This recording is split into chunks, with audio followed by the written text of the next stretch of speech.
Let's try to understand this equation. The first law of thermodynamics. So mathematically, it can be stated as Q minus W equals to change in energy. So specifically in thermodynamics and physics, the first law of thermodynamics is written just like this, just like you see it on screen. In chemistry, you will use a plus. So in this video, we're going to look at why in physics we use a negative sign here. That is basically what we're going to cover here and a few worked examples. So one thing you want to consider is you consider a piston that is stationary, a cylinder that is stationary having a frictionless piston in the sense that if this gas is able to gain energy, it could push against it without losing any of the energy to friction. That's why we have to consider a frictionless piston. It's an assumption that this piston has no friction and use no friction.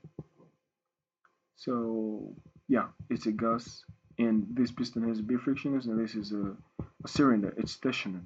So energy in thermodynamics is a summation of the internal energy, the kinetic energy of the gas molecules, and the potential energy. So since we said that this whole system is stationary, the cylinder, potential energy is, zero, and kinetic energy is zero. So in that sense, the total energy is equal to exchange in energy is equal to change in internal energy, and internal energy of the gases, of the gas molecules. Okay. In regard to the system, is stationary, so it's not moving. So its kinetic energy and potential energy is zero. But for the gas molecules, they will consist of internal energy, which is being affected by expansion and compression. So we're going to do case one. We're going to try to derive this equation here. So we're going to consider case one where we have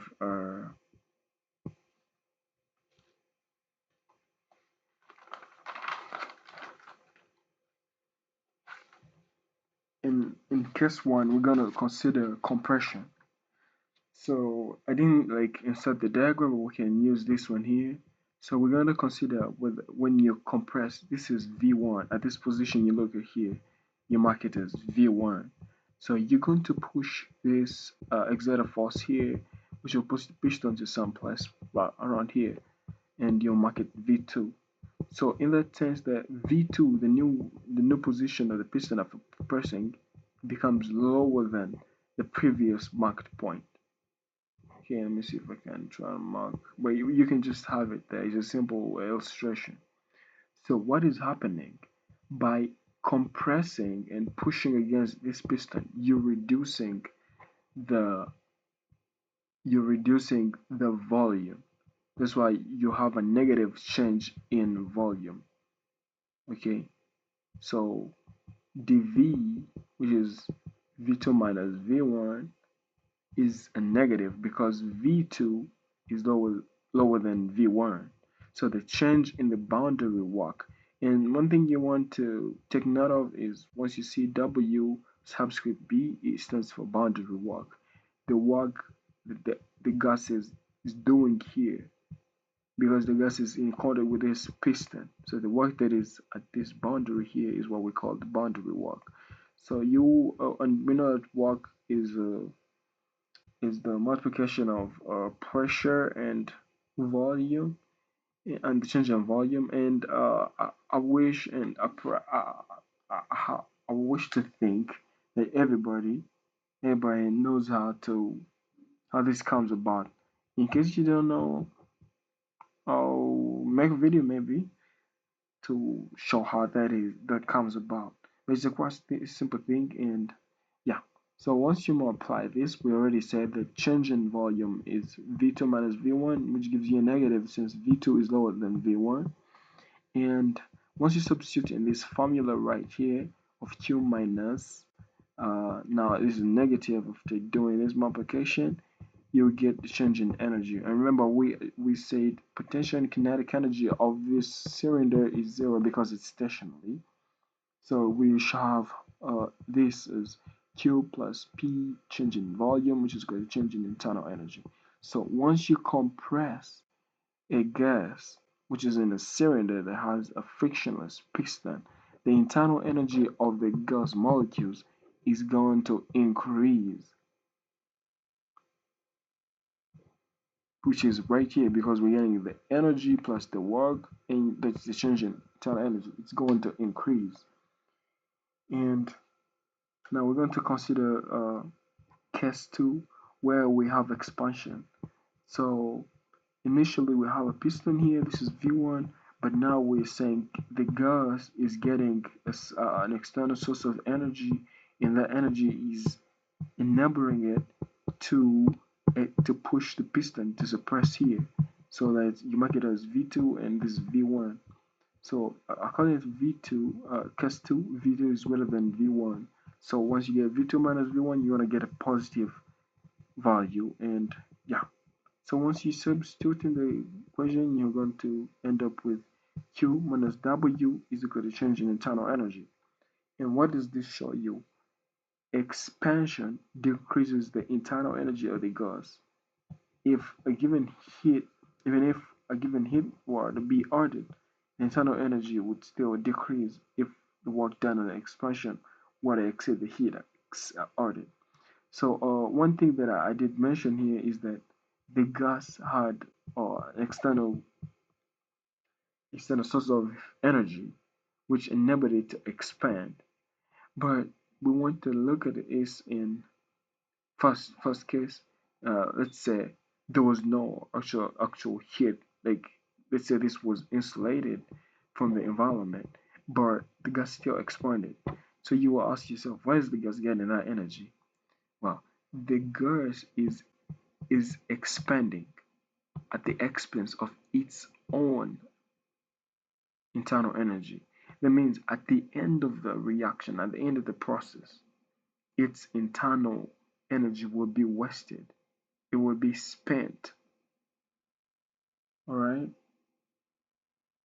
Because it's spending energy.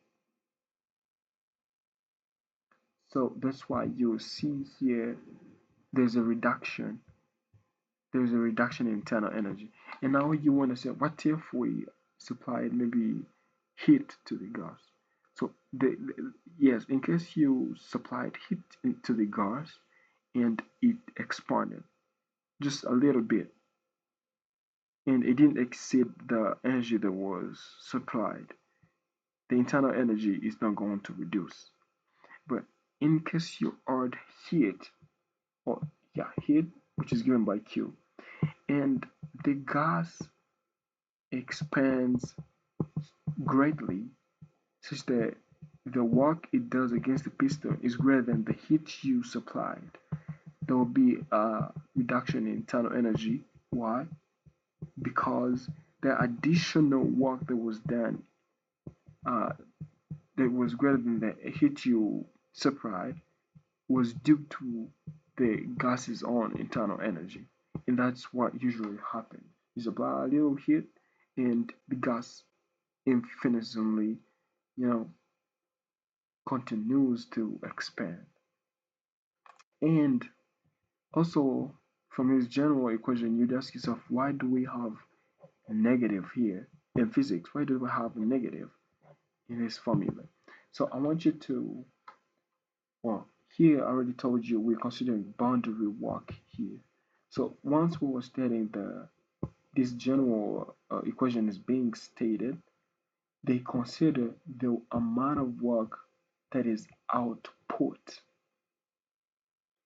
This is the equation for expansion of the gas. So the negative covers for expansion. So if you were compressing this gas, like you were pushing against it, that means there's a negative expansion. I hope you understand that. if a gas was expanding, it's outputting work. That means it's losing. I want to bring a scenario. If you if you're asked to push a table, okay, and yes, you start doing the task. As you push the table, you are losing work. Like you feel tired at the end of the process because you have put out something of you. Your energy has been, you have used your energy. And that's why we have a negative here. The gas is outputting something. So now you want to reverse the process. Imagine you were standing and they had to push the table against you. You are not losing work. You're not losing energy. More energy is being exerted on you. That's why on compression, this is the equation. There's a positive, okay? And we saw how it comes about, okay? This you're being added on to, so the resultant must be greater. In the first case, when you push the table, you were losing, so the resultant must be lower, must be a subtraction. But now you're being added onto something is being pushed onto you, so you are having a summation, uh, an addition, So that's why we have a negative, and the positive covers for compression. So a question could be ever asked to you to express this in terms of enthalpy, and this is how we do it. So you're going to hit the subject of the formula. Q is equal to change internal energy plus the work. But we know work is pressure multiplied by the change in volume. And we know enthalpy is given by internal energy plus PV. So changing enthalpy, changing internal energy is equal to U2 minus U1. And the change in volume is equal to V2 minus V1. So you substitute in the formula here, which is here, and here is this. So once you multiply, you're going to get this here.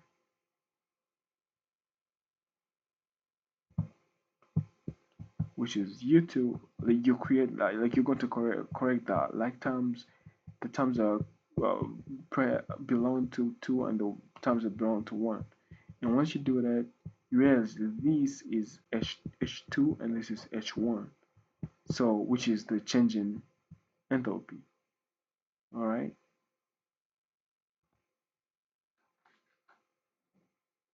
And Q is equal to change in enthalpy. So once you substitute these back in here, you will have change in enthalpy is equal to change in internal energy plus the work that is done.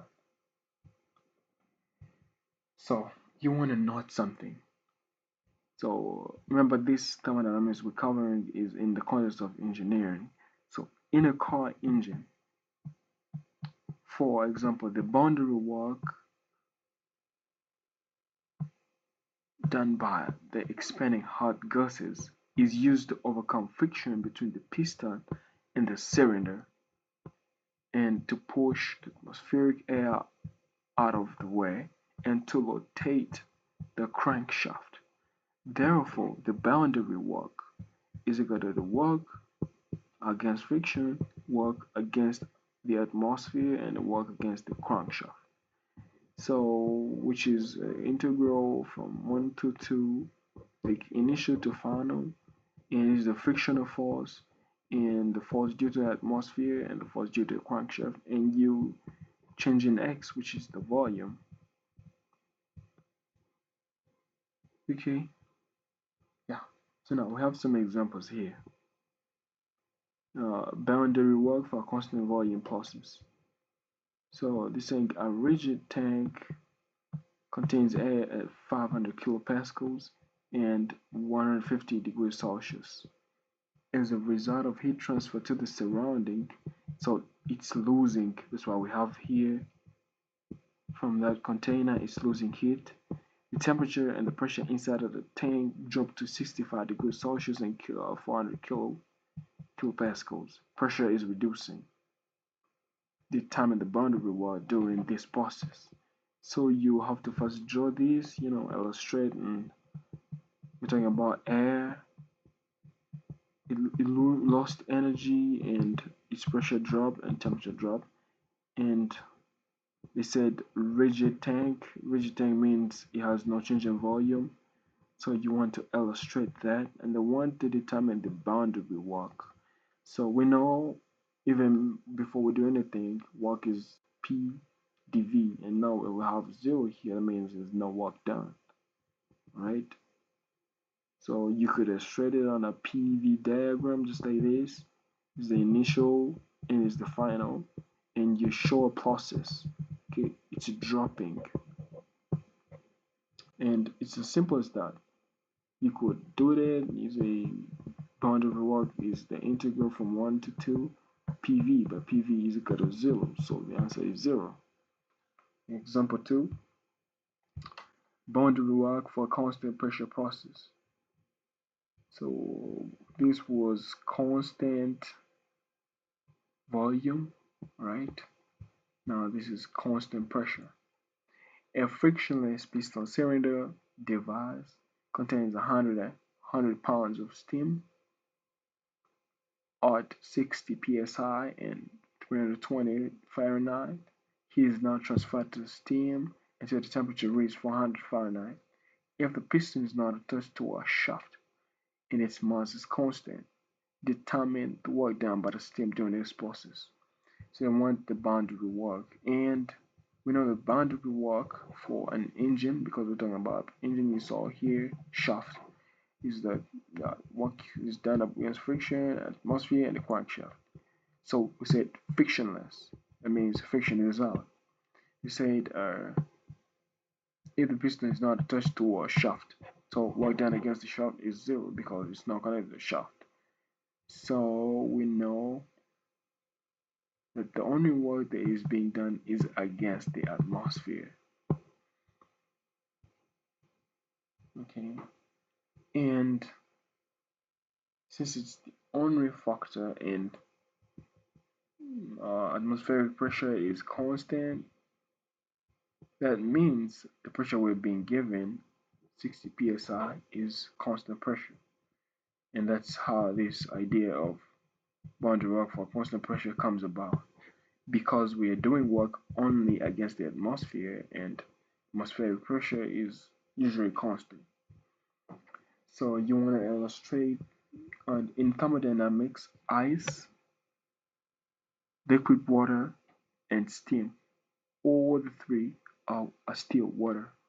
That's why you saw we're talking about steam, but here we use water because in thermodynamics, all the three states still are regarded as water.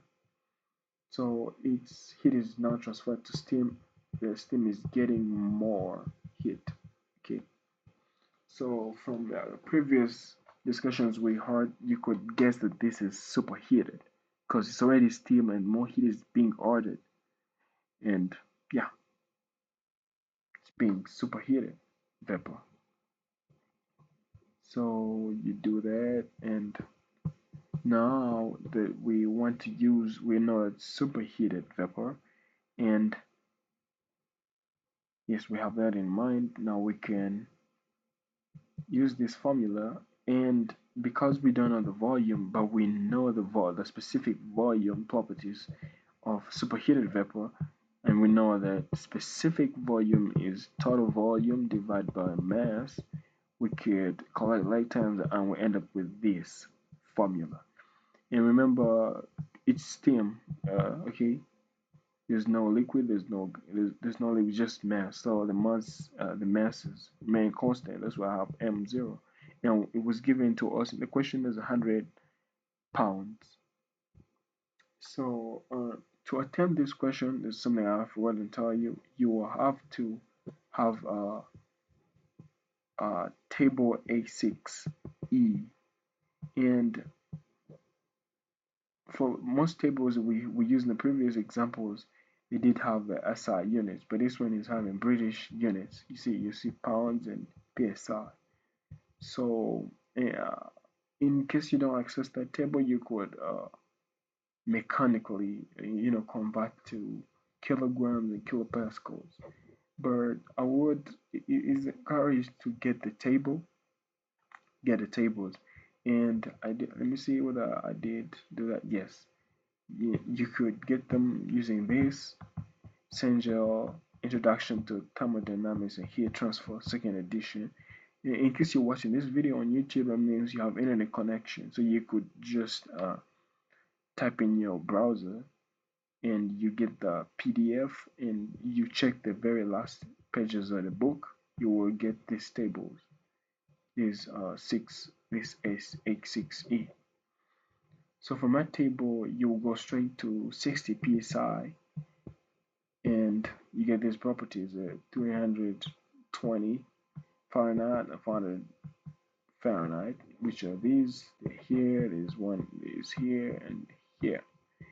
And you multiply, you substitute in this formula to get this, okay? But you will have to convert your units, final units to BTU, which is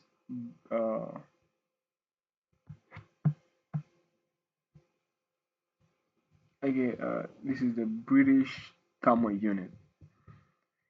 So it's equivalent to 5.404 psi feet cubed. So yeah, and the psi cancels. Yeah, and this is equivalent to kilojoules. Okay, so you'll get your answer as 96.4 BTU, British thermal unit. And whenever we did, it could be illustrated on a PV diagram as a constant pressure of 60 psi, and we're moving from V1 to V2. And actually, you could even do this in a much simpler way. How? By multiplying, by finding the area under the curve, and also a curve is a square, and area of actually it's not a square but a rectangle is length times width, and our length is given as 60, our width is given as 60 multiplied by this minus this to get the width, and you would still get this as your answer. So yeah, I put this for you in case you don't have access to this version of the tables that are in British units. You could get it online PDF form from any browser. So is that all I had?